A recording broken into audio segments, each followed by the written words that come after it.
House of Saudi Arabia, because it's the royal house of the Sauds, they called it Saudi Arabia, and it claimed to be Jewish.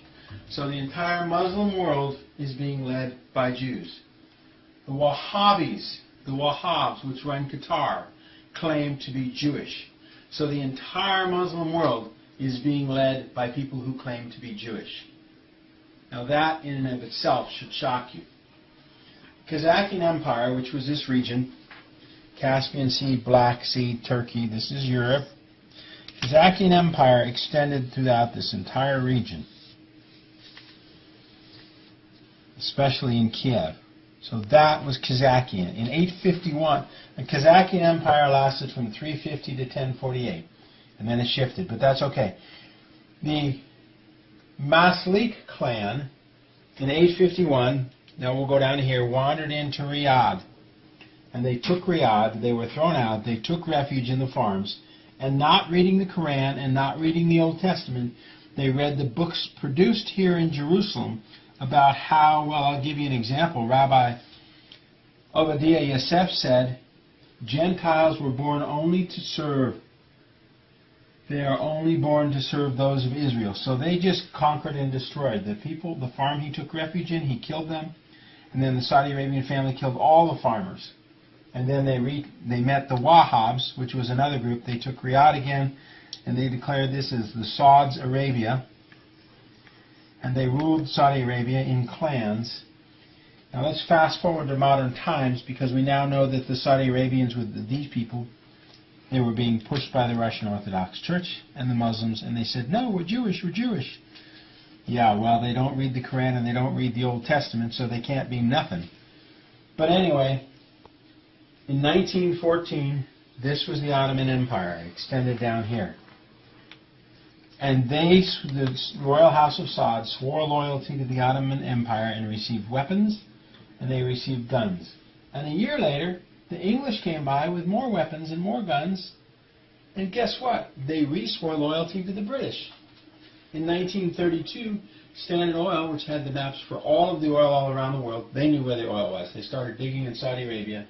In 1939, the first oil well opened, and the Rockefellers and the Rothschilds started supporting the Saudi Arabians.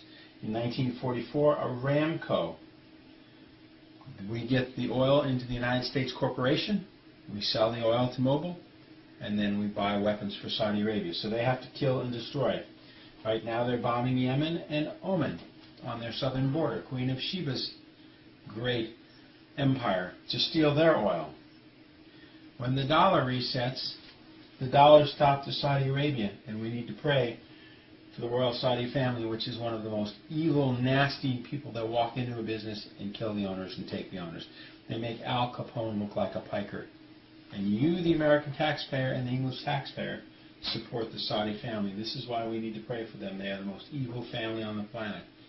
And in Qatar, we'll look back at the map here. In Saudi Arabia, Prince Abdel Attabi got caught importing 5,000 pounds of bacon into Saudi Arabia. Here in Qatar, you can now buy pork. In Israel, you can now buy pork. And the other thing is, the Quran prohibits having kings. If the king of Saudi Arabia was a Muslim, why would he be a king? That makes no sense. They don't follow the Quran. They claim to be Jews, but they're Jews from here, not Jews from here. And the Jews here in Israel, they don't read the Old Testament. They don't read the Quran. They're importing pork now. You can buy pork all over this region, which is supposed to be Muslim. When they open up their oil wells in a few months, we're not going to need Saudi Arabian oil. The money will dry up. And Yemen will be helped by the Russians, and Oman will be helped by the Russians, because the oil up in here does not belong to Saudi Arabia. It belongs to the people of Yemen and Oman. And when that dries up, which will be within a year or two, it's over for Saudi Arabia. Qatar's oil will not be needed. Those people who claim to be Muslims, the Wahhabi Muslims, Wahhabis claim to be Jews. The Saudis claim to be Jews. The entire Muslim world is being led by Jewish people. Wake up, folks. It's all going to get right. All we need to do is pray that this corrects itself, and God will deal with it. Thank you very much, and pray for the Saudi family that they actually turn away from their master Lucifer and turn back and turn to God. They've never in their history turned to God. Thank you very much, and have a good night.